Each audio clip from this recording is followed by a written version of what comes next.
Hey everybody, what's going on? Juan here. Welcome back to the channel. For this video, we're going to be taking a look at Super Mario 3D World. I recently streamed it right here on the YouTube channel, so be on the lookout because I love the Wii, I love the Wii U, and I'm doing my very best to give these consoles some much needed tender loving care. And throughout the video, you'll hear me talk about a variety of different gaming topics as they were asked as I was streaming live. So with that being said, enjoy the video and do not forget to hit that subscribe button. And throughout my gameplay session, I hope to answer the question, is this game one of the most underrated 3D Mario games of all time? This came out in 2013, and I feel like because it came out on the Wii U, it's really easy to sort of poke fun at it. Just say, hi, it came out in that console with the two things. I am going to be using the gamepad for the gameplay session. I played a little bit before on a previous stream, and I had a lot of fun with this.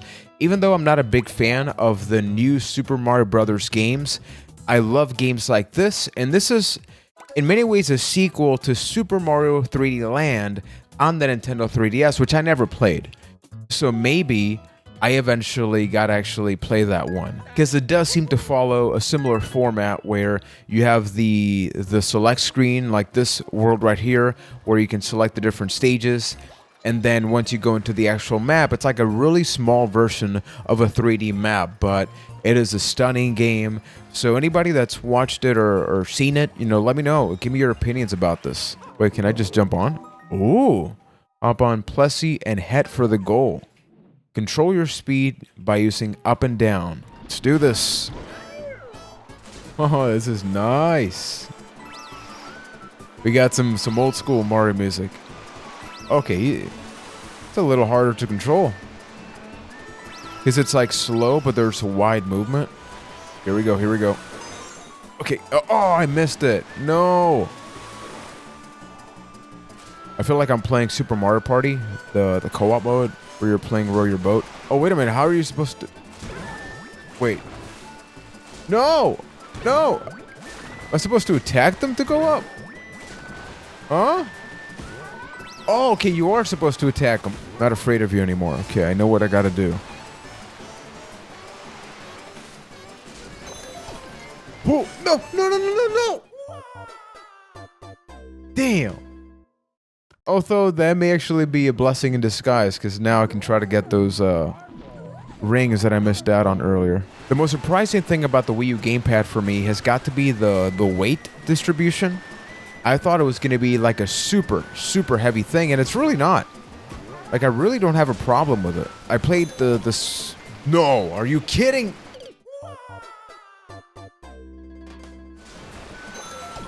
Okay. Camera's a little weird now. Now people are talking about the Switch Mini and things like that.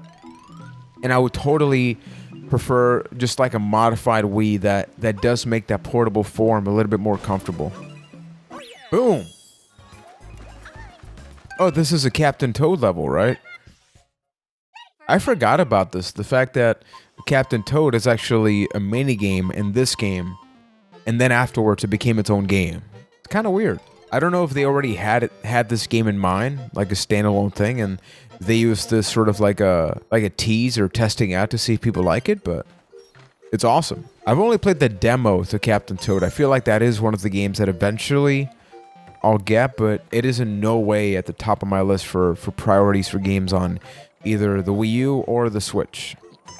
Because I know it has a co-op mode right now on the Switch as part of a free update, but I don't visualize this as a game that would be fun to play in co-op. Because I think puzzle games, unless they're specifically built from the ground up for a co-op gameplay, it's all about you being able to stand there by yourself and sort of figure everything out. Because then otherwise I'll feel rushed. Okay, so I gotta wait for them to go by. We got that.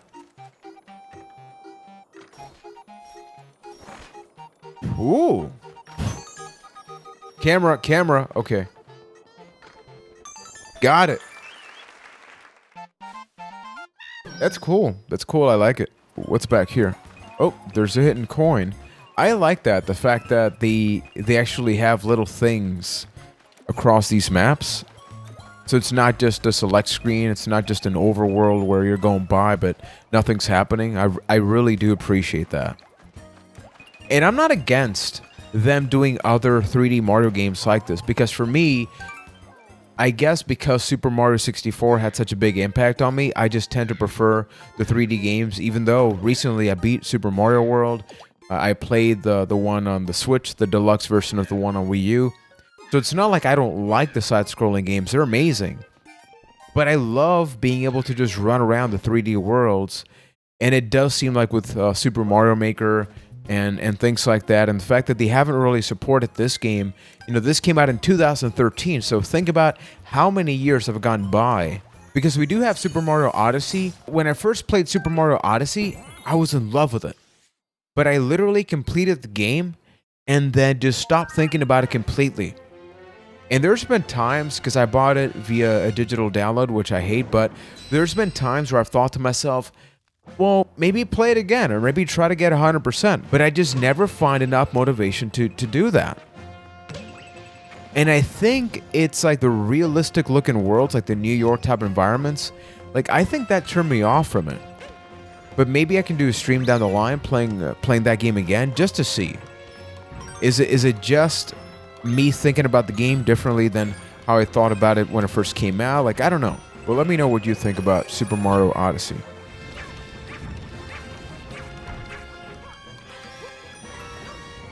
Ah, forget it. I got the star. That's what matters. I'm the same. Odyssey doesn't grab my attention after I finished it, and I've done the extra levels. I'm thinking this is like Metroid. You got your 2D Metroid and then Metroid Prime, and then Wizard writes, I'm not a big fan of the 3D ones, referring to the Mario games. Yeah, I think it's good that they do have both things, because how many other video game franchises do you think that exist that still manage to do both? Because you have something like Castlevania that when the N64 came out, and then later on in the PS2, you got your Castlevania games that were 3D, but you still had your Game Boy Advance Castlevania games, right? Not all other franchises have done stuff like that. Imagine like God of War still putting out future titles that follow the pacing of this game, but then they still had the more traditional hack and slash ones. It's just something worth thinking about. In the case of Mario and Metroid, you don't have to choose one over the other. You can just choose whichever one you like. Uh-oh. Okay, that could have been nasty.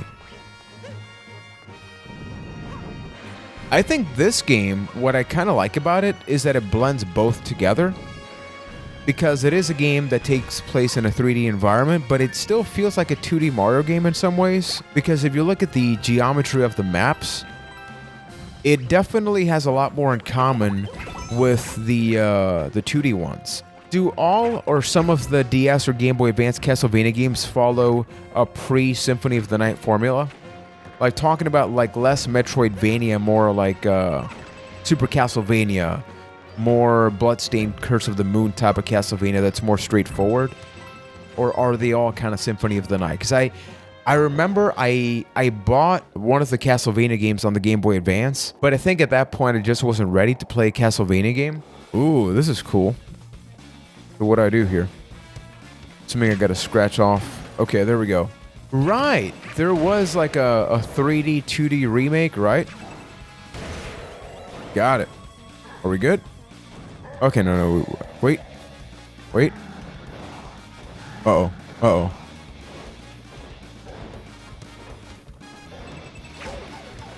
Oh, crap. What does this do? Okay. Bonus cat suit. Bowser, goodbye, my friend. Wait a minute. If time runs out after I beat Bowser, does that mean I still lose? I don't want to find out.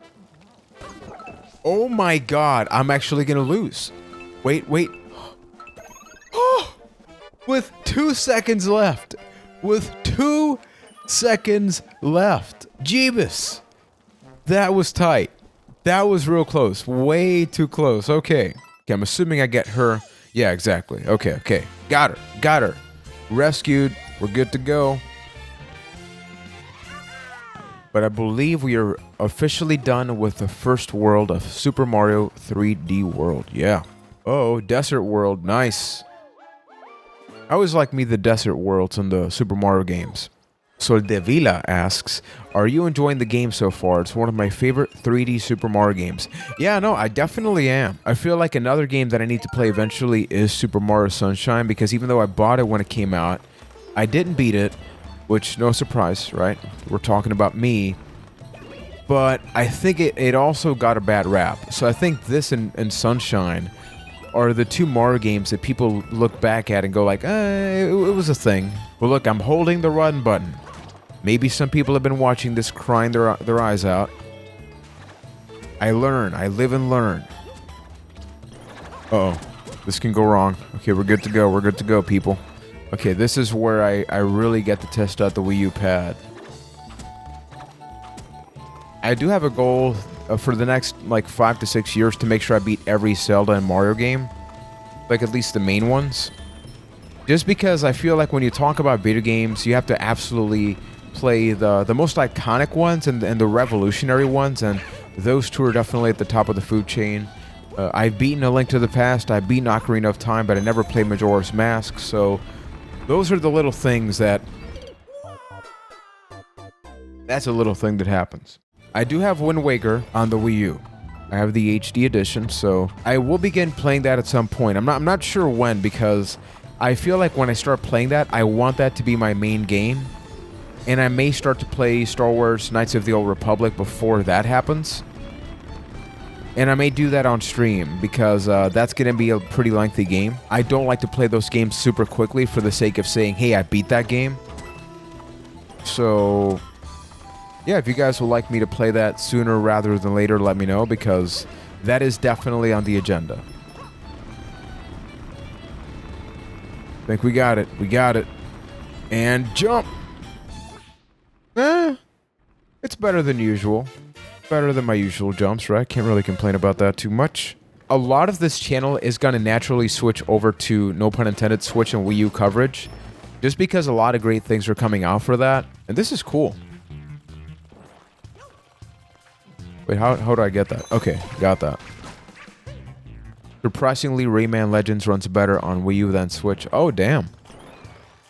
I've seen that one be recommended a lot. I saw Batman Arkham Origins. People said it's pretty cool here because of the second screen. The Wii U, also for modification purposes, is incredible. If it natively supported GameCube games, there's no reason for me to mod it. But the fact that if I modded, I can play GameCube games on it, like, that's probably why I'm going to end up doing it. Which also brings up, you know, Twilight Princess HD.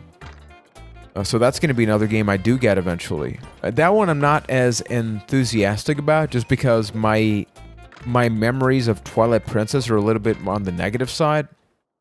Like, for me, I thought Twilight Princess was okay.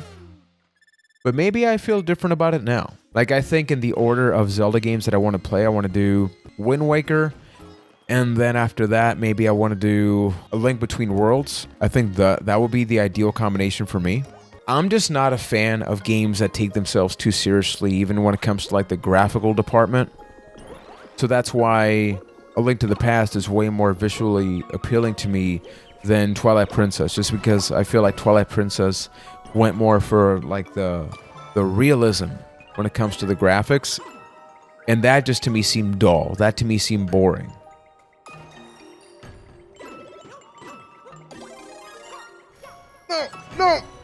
No, damn it. Oh, I was pulling them back. You can just tap on screen and they'll automatically choose. That makes this so much easier. Okay. No wonder I was struggling so damn much. I'm like, damn. It can't be that hard. Okay. What the hell? Go.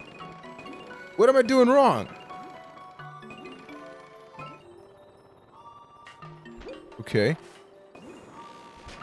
Okay, you just needed to be patient. Nice. Uh-oh.